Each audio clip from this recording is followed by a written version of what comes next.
アグリバス農業ゼミを始めたいと思います。私、AID 研究センター所長です。よろしくお願いします。今回からですね、スマート農業のいろいろ、基礎知識みたいなものをちょっとお話ししたくて、ちょっとこの、ゼミを立ち上げました。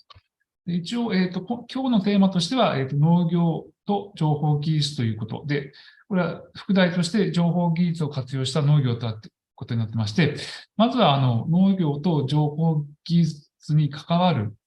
一般的な入門編みたいな話をちょっとしていきたいなと思っています。で、今回ですね、一応第1期ということでですね、この農業ゼミ、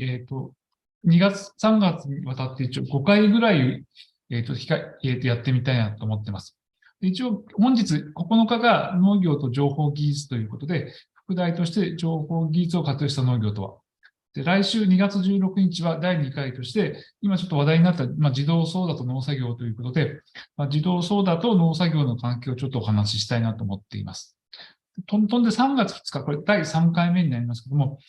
いろいろその気象のデータを使った、いろんな技術があるんですけども、これのですね、一応こんなことができますよというお話をちょっとしていきたいなと思っています。同じくちょっと飛びまして3月16日、これ第4回ですけども、今ですね、人工衛星のいろんな情報をですね、使って、農業に役立てようという、そういう話が結構あるんですけども、この、衛星の情報を使って何が読み取れるんだろう。こういったことをちょっとお話できたらなと思っております。3月30日、これ一番最後になりますけども、当社、農業情報設計者の製品、アグリバスという名前がついてるんですけども、これと、情報技術の係ですね、うちの製品、農業情報設計者の、製品を使ったらこんなことができますよみたいな話をとできたなとは思っております。で、早速なんですけども、今日の予定です。ちょっと遅れましたけども、おおむね30分ぐらいちょっと、プレゼンの資料を使ってお話ししたいと思っています。それで、あとですね、おおむね10分を予定してますけども、質疑応答の時間を設けたいと思っています。一応、今 YouTube で配信してますので、もし質問等がありましたら、その YouTube のコメント欄にちょっと書いていただけたら、できる範囲でお答えしたいなと思っているところです。で、今日第1回目の、スマート農業のその農業と情報技術ということなんですけども、大きな項目として2つあります。まずそのスマート農業とは何だろうということと、あとですね、2が、スマート農業における情報技術ということで、スマート農業で使われている、情報技術、細かいことは後ほど、今後話していくんですけども、こんな技術がありますよということを、全体的に俯瞰でちょっとお話できたらなと思っているところです。で早速なんですけども、まず大きな話としてですね、農業の技術、いろんな問題があるんですけども、基本的にまず農業技術の大きな問題点があります。それはですね、この色のついた絵がありますけども、左側が pH、これ酸性の度合いを表すデータなんですけども、これが実は畑の場所によって、全然その酸性に近いところからアルカリ性に近いところまで色バラバラしているということ。あるいはですね、右側がその土の硬さを示す土壌高度という、項目なんですけども、これを測ってですね、うまくその、畑の場所場所によって硬さが全然違いますよということを表している図になります。で、この2つの図から読み取れるのが、畑の中は均一な条件ではないということが大きな問題で、これが多分基本的に工業製品なんかですと、均一な条件でいろんなものが加工できたりするんですけども、農業の場合、この均一ではないという条件が非常にやっぱ大きなネックになるということをまず前提でお話聞いていただけたらと思っています。最初にそのスマート農業ということについてちょっとお話ししたいと思います。そもそもこれスマート農業という言葉なんですけども、これは農林水産省が一応提唱している言葉でありまして、基本的には農業と先端技術を組み合わせたものがスマート農業であるということで、基本的には定義としてはロボット、AI ですね、人工知能、それから IoT、情報技術などの先端技術を活動した農業のことを指しているんですけども、細かいことで見ると作業の自動化、それから情報共有の簡易化、データの活用などといろいろあるんですけども、いろいろ今センサーとかいろんな技術が発達してまして、こういうのを活用して、先ほど畑の中が均一ではないというお話したんですけども、そういった場所場所で異なるような条件をうまく解消しながら技術に組み立てたい、そういうことがスマート農業になります。で、もっとですね、ちょっと、農家的な、現場的な感覚でちょっとお話しさせていただくと、基本的には情報技術を活用して、作業の最適化を図り、収益性ですね、特に儲ける農業を、志す。あるいはですね、情報技術を活用して、作業を最適にして、労働生産性ですね、楽に働けるもそうですし、単位時間あたりの、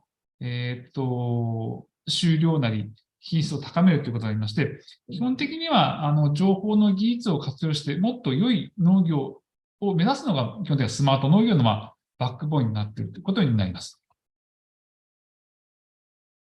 それで、今日お話しするスマート農業と情報技術ということで、いくつか、テーマを挙げてまして、一応今回はその6つ、項目として挙げています。一つが、トラクターの運転支援。これは、ガイダンスシステムといったり、あとオートステアといったりしています。あとは次、作業機の自動制御という、実際に作業機を、場所場所の条件に合わせて、いろいろ制御していく技術。あと3番目が、農作業ロボットということで、これ特に最近ヨーロッパの方で割と積極的にちょっと技術開発が行われている話なんですけども、これで、人が乗んなくて、人がいなくてもそれこそ、お掃除ロボットみたいな畑の中をいろいろ走りながら作業していくようなことを行う技術になります。あと4番目がリモートセンシングということで、これは、後ほどちょっと詳しくお話ししますけども、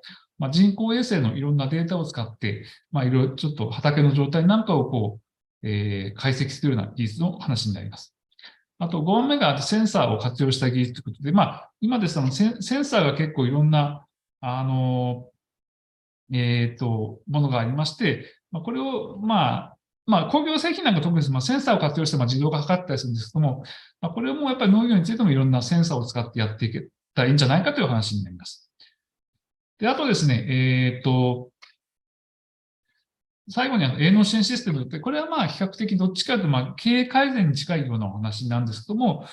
いろんなデータを解析して、自分の経営を改善するような仕組みに利用する。こういった、一応今回はいろいろあるんですけども、一応6つの、項立てでちょっとお話ししていきたいなと思っています。まず最初に、トラクターなどの運転支援、ガイダンスシステム、オートステアということになるんですけども、これは今ですね、ガイダンスシステムというのは言ってしまえば補助のカーナビです。で、畑のですね、中に、なかなか畑ってその基準線みたいなのもないもんですから、ここを走ったらいいよって、走行ラインの目安を自動的にですね、表示してあげて、運転する人がその、表示したラインに沿って動くという技術ということで、比較的、特にこの線の線とか、これ、図では赤と青の線が交互になってますけども、この、赤と青の線をなぞって、運転すると、比較的その重なりのないですね、走行のラインとしては非常に綺麗なラインが走れるということで、比較的ですね、これ古くからも10年以上前からやってる技術なんですけども、農家さんの畑でも、型みたいなのがあったらいいねということで、使われている技術になります。次にオートステア、別にちょっと自動操作と言ったりすることもあるんですけども、これは完全、この写真のようにですね、このハンドルにモーターがつけてまして、先ほどのガイダンスシステムはですね、目安の線を自分でハンドル回してなぞっていくんですけども、このオートステアはですね、このモーターが自動的にですね、その走行ラインに沿ってハンドルを切っていただけるということで、非常に農家の方の注目度が高い技術となっています。この2つの話についてはですね、結構、特に北海道では比較的導入が進んでましてですね、今のところですね、これ北海道の農政部の資料になりますけども、累積でですね、ガイダンスシステムが2万台、それから自動操舵システムがおおむねですね、1万3000台入っています。北海道特にトラクターのサイズも大きいとかいろんな事情があるんですけども、最近特に北海道で、普及が著しい技術となっています。それでですね、この話につきましては、次回、第2回で、自動操舵と農作業、自動操舵で農作業を大きく変わるというテーマで、ちょっと詳しくお話ししていきたいなと思っています。関心ある方は、この第2回もぜひご覧いただけたらと思います。次に、作業機の自動制御という話になります。これは、先ほど言ったその畑の中というのは非常に均一な条件ではないんで、まさにその条件に合わせて、作業機ですね、作業する機械のいろんなことをコントロールしていく、そういう技術になります。で一つはですね、有名な、代表的な話でですね、セクションコントロールという技術が今、現場では結構使われ始めています。これはですね、セクションというのは後ほどお話しますけれども、どういう技術かと言いますと、この図でトラクターが走ってて、今これ農薬撒いてる図なんですけども、実はその、畑の、例えばそうですね、こういう、なんですか、植え方がちょっと、畑がちょっと曲がってる畑だったりするとですね、実は、この、農薬撒いてる機械の右側は、すでにですね、一回撒いて、農薬を実は止めなきゃダメなんですけども、普通だとここの、農薬止めなきゃダメなところって実は止まんないでそのまま走ってるので、実は、一回前に撒いたところにさらに、もう一回その薬撒くと実は2回撒くことになります。で、一方ですね、この農薬撒いてる左側、ちょっと茶色いところから見えますけども、これがですね、まだ農薬撒いてないところですけども、逆にですね、ここは一回も撒いてないんで、この部分は実は、まさに農薬を撒かなきゃダメなところって、実は一枚の畑の中でも農薬を撒いた方がいいところと、実は撒いてはいけないところがあって、これをですね、自動的にその地図の情報なりからですね、制御して、農薬を撒く撒かないっていうのを、自動的にコントロールするのがセクションコントロールになります。セクションって、ちょっとかなり、農業の専門的な技術の話なんで、ちょっと、かいつまんでご説明しますと、セクションというのは基本的にですね、この、図でいきますと、下の方に、楕円の丸が3つあると思うんですけども、これ丸1個がセクションになります。これはですね、農薬撒くですね、ノズルって言いますけど、結構水道の先みたくそう、農薬を撒く部分があって、これが実は、1本の管にこう何個もついている構造になっているんですけども、その一塊をセクションと言っています。この場合ですとですね、楕円の数が3つありますので、一応セクションのが3になります。で、もう一つちょっと、遡っていきたいんですけども、上のやつ真ん中に電動バルブというちょっとところに丸ついてるんですけども、これが電動バルブってのは基本的にさっき言ったその農薬を撒くときは、この電動バルブを開けて農薬を通す。で農薬を撒かないときは、電動バルブを閉めて農薬を出さないっていう、そういったオン、オフをコントロールしている部品になるんですけども、基本的にはこのセクションコントロールの数、セクション、数っても電磁バルブの数と、イコールになりましてですね、基本的にはこの、地図の情報を見ながら、このセクションごとの電動バルブをこう開けたり閉めたりするのは、セクションコントロールの技術の肝になるところであります。続きまして、可変積という技術が最近、使われています。まさに読んで字のごとくですね、積、これは肥料をまくということなんですけども、これを、変化させながら、まくということで、ここの、真ん中の図で言いますとですね、実は、この青い四角と、隣のその、またちょっと薄い、青の四角、色違ってますけども、これは実は、ある程度、ここで、この四角に書いたところって、実は、肥料をまく量を変えなきゃダメ。要するに作物の生育が違ってたり、土自体の養分がちょっと少なかったりとか、いろんな条件があって、実は先ほどお見せした通り、その畑の中って均一ではないんで、その条件に合わせてちょっとまく肥料の量を変えなきゃダメということで、そういった意味でそのまく肥料の量をこう、その条件に合わせて、変えていくのは可変積ということになります。で、基本的にちょっと、今のブロードキャスターという、企業の機械なんですけども、これの構造を簡単にちょっと説明しますと、基本的に、ホッパーという、これ肥料をいっぱい貯タンクみたいなものなんですけども、ここに肥料がありまして、肥料は、ここに赤文字でシャッターって書いてますけども、シャッターから、こう、ですね、肥料がどんどんどんどん流れて、今の機械でブロードキャスターなんで、ディスクというその回転する円盤ですね、に落とされて、こう、肥料が、遠心力で、ぐいぐい回されて、飛んでいくという。よく雨跡に傘を回すと、こう、水玉がこう、遠く飛んでいくみたいなこと多分経験されていると思うんですけども、そういったことと同じようなことをちょっと、肥料でやってます。で、ここで、ポイントとなるのがこのシャッターの話なんですけども、この施肥量の、調整ってのはシャッターの開き具合で、決めてます。で、シャッターをいっぱい開けると、肥料がたくさん出るんで肥料がたくさんまくんですけども、このシャッターをこう締め加減でどんどん締めていくと、1回に出てくるその肥料の量が減ってきますんで、相対的に、まく、肥料の量を変えていくということになります。で、基本的にいろんな、条件に合わせて、このシャッターの開き具合を開けたり閉めたりするというのは、この、可変積の大きな、基本的な、ミソになる部分であります。それで、先ほどの話といくと、実はこの可変積を行うときには、積マップというものを使います。で積マップってさっき、お見せしたようにですね、畑の中で実はいろんな作物の生育とか土が違ってですね、その場所場所でまくべき肥料の量が違いますんで、そのまくべき、量を示したのが積マップになります。これでいきますと、オレンジが比較的、どっちか言うと、養分が足りない、あるいは生育が悪いということで、少し肥料を多くまかなきゃダメなエリアになります。逆に、ちょっと青っぽいところですね。これは若干生育が少し良かったり、畑にいっぱいその肥料分があったりで、逆にちょっとここは肥料を抑えて、ダイエット気味に行かなきゃダメなところでありまして、こういう具合に、これは積マップは例えば、後ほどお話しする衛星のデータですとか、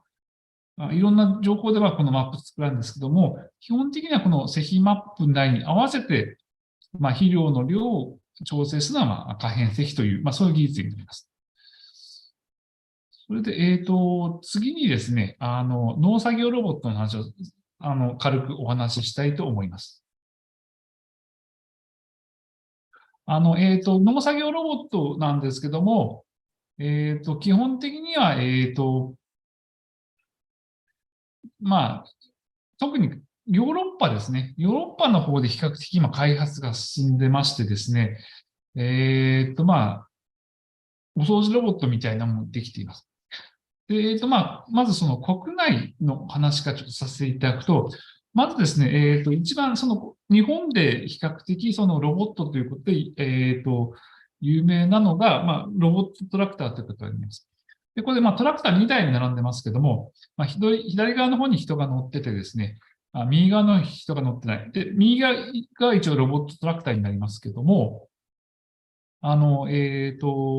的には、人が乗ってなくても、先ほど言ったように、自動操舵の、技術だったり、あと、センサーを使って、人が飛び出してきたら、自動的に止まるような、安全の技術だったり、そういうものを組み合わせて、このロボットトラクターができています。一応2台並んで作業してますけども、現状で言いますと、日本の基準というか、規則で言いますと、ロボットトラクター単体でですね、人がいない状態で、このロボットトラクターだけを動かすということは、今のところちょっとまだ、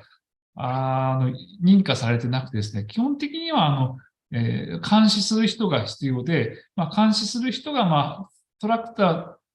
乗らないでも畑の端に立っててもいいですし、この写真のケースでいきますと、別のトラクターに乗って、違う作業をしながらですね、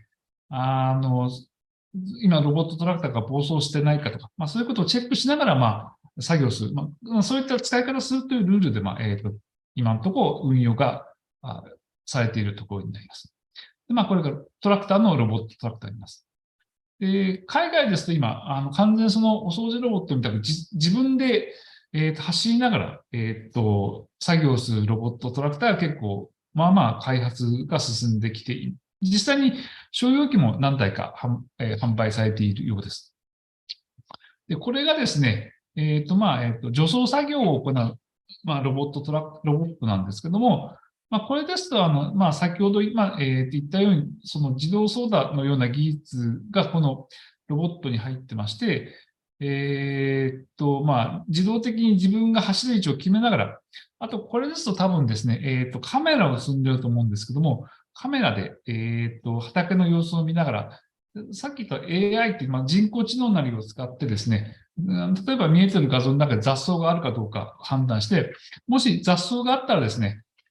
最近だとちょっとそうですね、レーザー光線使ったりする例もあるんですけど、ちょっとした草取りの、ちょっとした、道具を伸ばして、それで草を削ったりするようなことになっています。前にちょっと、ちょっと日本では認可されてないんですけども、除草剤なりをちょっと撒くケースもあるんですけども、基本的には最近ですと有機農業の流れもあるんで、比較的農薬散布よりは、その物理的に焼いたりだとか、草を削ったりとか、そういった物理的な手法で除草ロボットが作られているケースが多いということになります。で次、リモートセンシングです。これちょっと横文字でですね、ちょっと難しそうなお話かなと思うんですけども、実は結構、身近にあります。で、まずそのリモートセンシングという、言葉の定義を先にちょっとさせていただきますけども、ここまでとマルチスペクトルカメラとかハイパースペクトルカメラとかって出てきますけども、ちょっとこれ、後ほど詳しくお話しますけども、基本的には物体の表面の色をですね、解析するカメラなんですけども、色の状態で物体のその状態をある程度読み解こうという、そういった技術です。で、後ほど詳しくお話しますけども、例えばこれは人工衛星からめちゃめちゃ精度の高い、カメラを使って地表面の状態を見て、先ほど言った積マップみたいなものを作るみたいな、そういったことに使われていることがあります。で実はですね、身近でも、リモートセンシングの技術があります。これ実は、最近コロナとかで、皆さんもちょっと目にしたことあるし、テレビなんかでもよく実際にちょっと比較で使っている例があると思うんですけども、サーモカメラの画像になります。でサーモカメラも実はですね、これリモートセンシングの技術の一つで、サーモカメラの場合は、表面の温度ですね。温度を、センサーで検知して、その温度によって色を分けていく、その技術になります。でこれがですね、今お話しする、畑でのリモートセンシングになりますと、確かに、温度っていうことで使うこともあるんですけども、具体的には色、あるいは、光の波長ですね。これをちょっと見ることになります。一応、先ほどスペクトル、あるいはスペクトルを解析するという話なんですけども、実はですね、いろんなそのものには色があるって話なんですけども、実は、この色っていうのはどの波長を吸収して、どの波長を反射しているかっていう、それとちょっと違って、例えば土と植物は色が違うのは、今度例えば、吸収、これは反射してるんです。反射している波長が違う。水も土と違うのは、例えば反射してたり、吸収してたり違うと思って、この特に反射している波長を、分析することで物体の状態がわかるということです。で、これですと、植物ですね。特に、赤系統を少し反射してるんで、後ほどお話ししましたが、赤でも、健康な時の赤と、ちょっと弱ってる赤で、またちょっと性質が違うんで、そういったことをちょっと分析して、積マップ内に役立てよう。そういった技術になります。ここに書いてあると、物体によって波長ごとの反射の特性が違ってくるということに、まず、ご注意いただけたらと思います。それで、スペクトルカメラなんですけども、基本的には、スペクトル、わかりやすくのプリズムということで、虹が7色に分かれますけども、分光って光を分けると書いて分光って言うんですけども、それが細かくできるのがそのマルチスペクトルカメラだったりハイパースペクトルカメラで、かなりさっきお見せした波長がですね、かなり細かい刻みでですね、わかるというのがハイパースペクトルカメラの特徴になります。これをですね、畑の表面の状態どうかなっていうので、使っているのが実際のリモートセンシングの技術になります。で、これ、特に人工衛星です。ハイパースペクトルカメラというかなり精度の高い機械が使ってまして、ここに書いてくる例で言いますと、いろんな国のいろんなメーカーがちょっと、作ってるんですけども、こうやって、こういったかなり高度な、ハイパースペクトルカメラというカメラをですね、一応、積んで畑の表面の情報を測っているということになります。それで、次にですね、今、ドローンで、畑の状態、スペクトルカメラを積んで、その畑の状態を探ろうという技術も一応結構、進んできています。一応、これは人工衛星ではなくて、ドローンに搭載できるタイプのカメラ、マルチスペクトルカメラなんですけども、さっきのハイパーよりもちょっと小型でですね、ちょっと比較的簡素な感じなんですけども、一応ですね、これもですね、いろんな波長の、ちょっと細かいことで、緑、赤、レッドエッジ、NRI って書いてあるの、これはちょっと専門的な話になってくるんですけども、一応そのそれぞれの波長で、特に、なんていうんですかね、可視光というやつ、人間の色がわかんない領域でも結構実は波長によって名前が付けられてまして、それがレッドエッジだったり、NRI ってニアインフラレッドっていうんですけど、色の名前がついてなくても波長に名前がついていることで、ちょっとこれは、こんな感じだということで、ちょっと、理解していただけたらと思います。こんな感じで、カメラを積んで、ドローンから衛星、写真を撮っています。で、ちょっとキーワードとしては、この NDVI というのは最近、積マップ、さっきの積マップとか作るときに使う技術です。で、NDVI という、これ横文字のですね、Normalized Difference Vegetation Index という、横文字を、頭文字取って略してるんですけども、日本語で言うと、植生指数と言われています。でこれは何を示しているかというと、先ほど言ったように色が違いますよって話したんですけども、これはですね、枯れた葉、それからストレスのある葉、健全な葉というのは3段階あるんですけども、特にNRI っていう波長域ですね。健全な葉は実は、この NRI がたくさん反射しています。ここがどんどん、葉っぱが枯れていくと、この NRI がですね、どんどん反射されなくなっています。で、ストレスがある葉、例えば養分が足りないとか、そうなってくると、その NRI がちょっと、健全な時よりも出てこないんで、式としてはちょっと、この NRI と赤の波長の域の反射率をちょっと持ってちょっと計算してるんですけども、これだから作物が健全な状態にあるのか、あるいはストレスがあるのか、まるっきり枯れちゃってるのかみたいなことをやって、この特に健全な葉とかストレスのある葉の程度によってさっき言った積マップが一応決まっています。それを示したのがこれです。これも、先ほど言った NDVI の図をですね、一応、実は先ほどお見せしている畑の中で結構ムラがあります。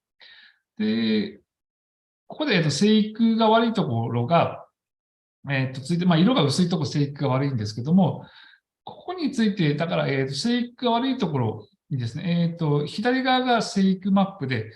右側、その生育に対してどんだけ肥料を与えたらいいんだろうっていう図なんですけども、やっぱりこの生育悪いところは多めに施肥ということにしてまして、この時、一つ、当然、物事、機械制御するにあたって、基準が必要なんで、NDVI の値が0.7以上だったら追肥しないけども、逆にその0.5より小さかった1キロとか、1.5キロ、追肥やりますよみたいなことで、こういった使い方をして、一番最初にお話した施肥マップが一応できるということになります。で、この話は、第4回、3月になるんですけども、衛星情報の活用、衛星画像から何が読み取れるかの回で、もうちょっと詳しくいろんな他の、話も含めてさせていただけたらと思っています。次に、センサーを活用した技術になります。センサーはいろいろあってですね、いろんな技術があるんですけど、ちょっと今回トピック的にちょっと、お話ししたいと思います。まず、作物の生育についてですね、これ、ヨーロッパのヤラっていう会社が出している、N センサーという商品名なんですけども、これは先ほど、お話ししたように、葉の色を検知するセンサーになります。で、同じく、先ほどの NDVI と同じように、ちょっと、測ってる項目は違うんですけども、基本的には作物が元気あるかどうかなっていうのをこのセンサーを使って、特定の波長の反射率をちょっといろいろ解析して、作物の状態を見ているということになります。で、これの特徴は、先ほどの、NDVI 衛星の、画像を使ったマップの、マップが必要だったんですけども、これはリアルタイムで、トラクターが走りながら、これから走るところの作物の状態をセンサーで検知して、その検知したデータを持って、先ほど言った可変積の積量を調整している、そういった技術になります。で、実際に、北海道、かなりもう15年以上前にあるんですけども、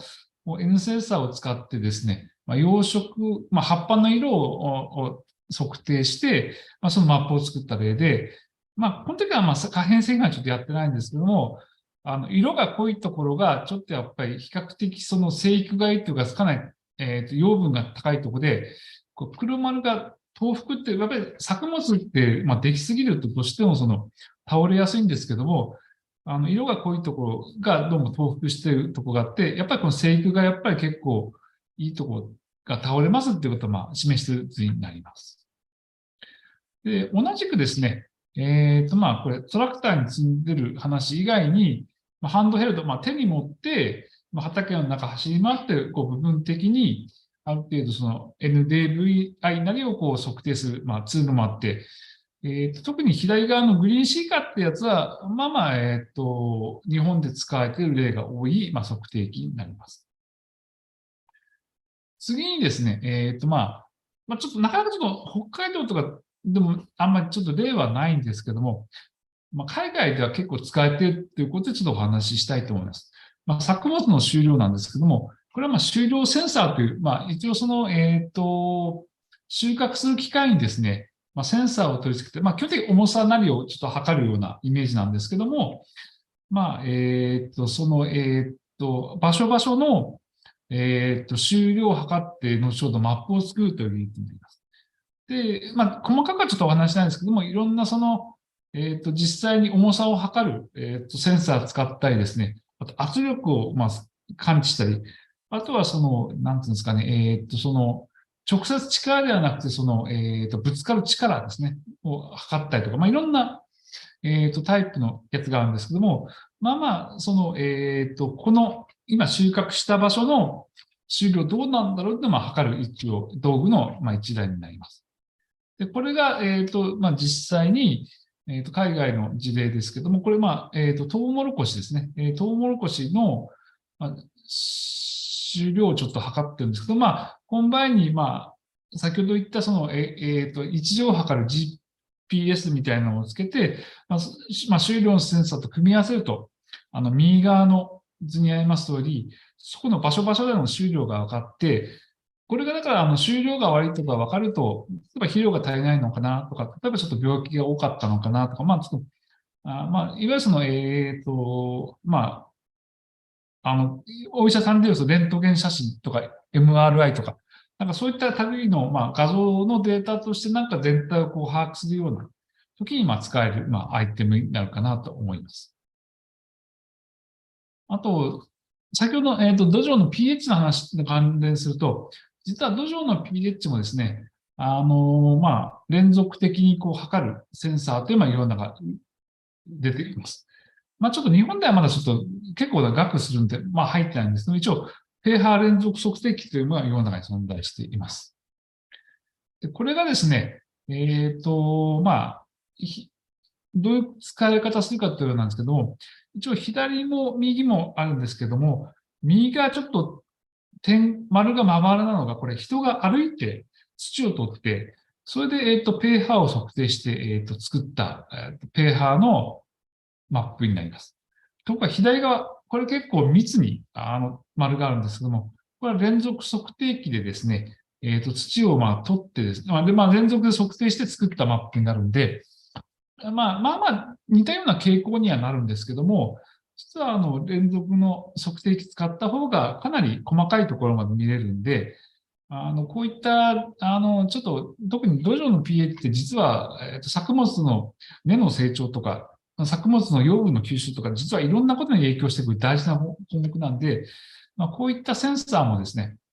実は今後普及していったらいいんじゃないかなと思っているところです。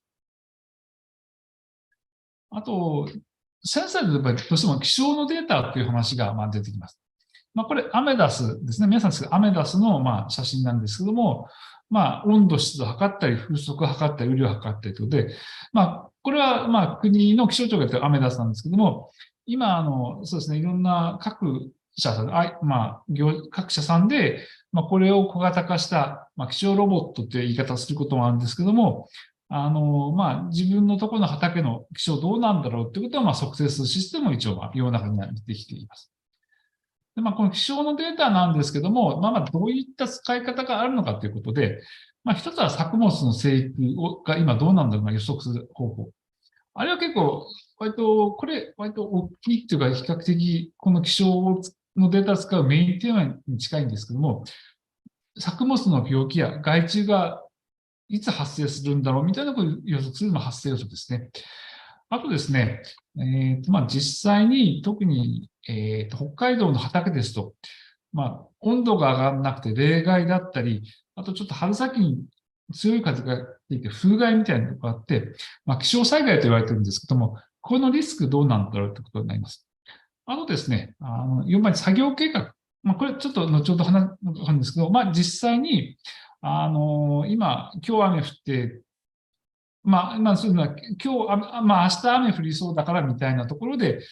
今日のスケジュールどうしようということありますし、今日雨降ったけども、あと何日だったら実際に畑入って作業できるのかなみたいなことで、その気象のデータから、そのスケジュールを管理する、そういう考え方があります。でこれについては、特に、面白い話、ちょっと細かくことは後ほど、お話しする機会もあるんですけども、これ、海外の、例をちょっとお話ししますと、これはメテオブルー社っていうそのスイスの、民間の会社なんですけども、これはです、この会社はですね、これ、気象のデータから、ハッシュ作業の適判定ということで、種まいていいよ、種まいちゃまずいよっていうことを、ある程度、これ今ちょっと赤ばっかりなんですけども、信号と同じように青、黄色、赤で、種をまいていいかどうかというのを一応判定する